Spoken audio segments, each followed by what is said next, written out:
Welcome back to your own YouTube channel, Ishwar Hindi 121 advance English structure number 205। जब तक मैं station पहुंचा train जा चुकी थी। जिस समय हम सिनेमा हॉल पहुंचे फिल्म शुरू हो चुकी थी। हालांकि ये आप लोगों के लिए कुछ नया नहीं होगा। बहुत सारे लोग जो टेंसेस को जिन्होंने ध्यान से सीखा होगा, ये पास्ट परफेक्ट का एक टिपिकल सा एग्जांपल है जहां पर आप शुरू करते हैं बाय द टाइम से। उसके बाद आप सिंपल पास्ट का इस्तेमाल करते हैं, सिंपल पास्ट का एक क्लॉज ऐड करते हैं और फिर ऐड करते हैं पास्ट परफेक्ट को। अब इसका इस्तेमाल कैसे होता है फटाफट से सीख लेते हैं। जब तक मैं स्टेशन पहुंचा, बाय द टाइम मैं पहुंचा, आई पहुंचने के लिए reached.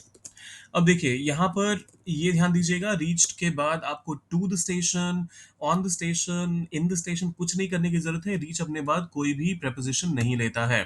Bye the time I reached the station, train जा चुकी थी।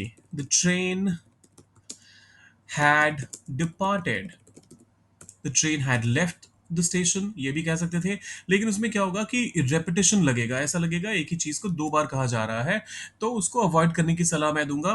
The train had left, the train had departed, the train had gone भी कह सकते हैं थोड़ा कैजुअल तरीके से, लेकिन लेफ्ट और डिपार्टेड फॉर्मल है।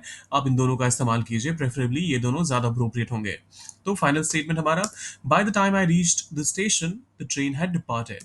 जिस समय हम सिनेमा हॉल पहुंचे फिल्म शुरू हो चुकी थी। बाय द टाइम हम पहुंचे, we reached.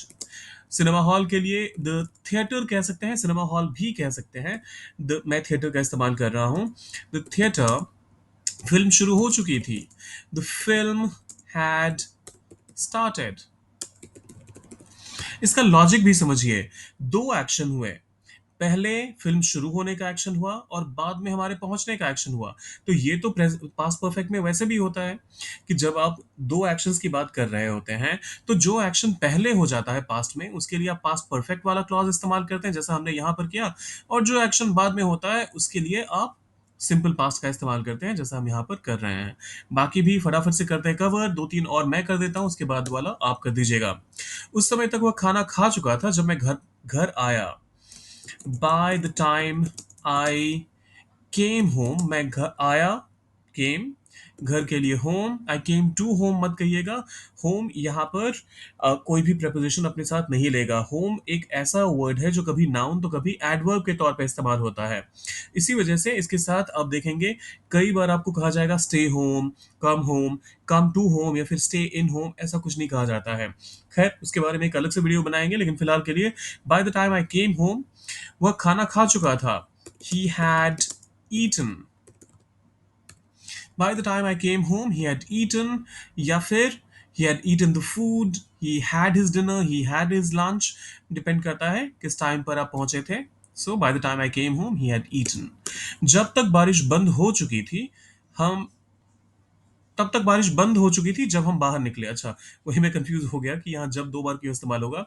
So by the time we, हम बाहर निकले, वी स्टेप्ड आउट बाहर निकलने के लिए, या फिर we went outside, the rain had stopped.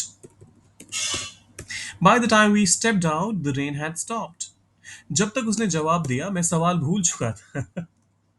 By the time he answered, मैं सवाल भूल चुका था। I had forgotten the question. By the time he answered, I had forgotten the question. जब तक कि हमने होटल पहुंचने की सोची। अरे ये एक ही सेंटेंस ब्रेक हो गया है। उन्होंने कमरा बुक कर लिया था।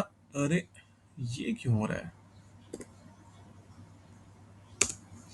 जब तक हमने होटल पहुंचने की सोची उन्होंने कमरा बुक कर लिया था। By the time we thought, सोचने का काम पहले हो रहा है यहाँ पर। वी थॉट ऑफ पहुंचने की, रीचिंग द होटल, उन्होंने कमरा बुक कर लिया था। They had booked the room, टूम नहीं room. So by the time we thought of reaching the hotel they had booked the room. By the time we thought of reaching the hotel, they had booked the room. ये आखिरी वाला आप लोगों के लिए है। इससे पहले कि मैं कुछ कह पाता, वे लोग जा चुके थे। इसको ट्रांसलेट कीजिए, फ़ॉर्मूला आपको पता है, स्ट्रक्चर आपको पता है। ट्रांसलेट कीजिए इसे, डालिए कमेंट सेक्शन में और जाने से पहले सब्सक्राइब, लाइक और शेयर करके जाइएगा। मिलते हैं जल्दी ही।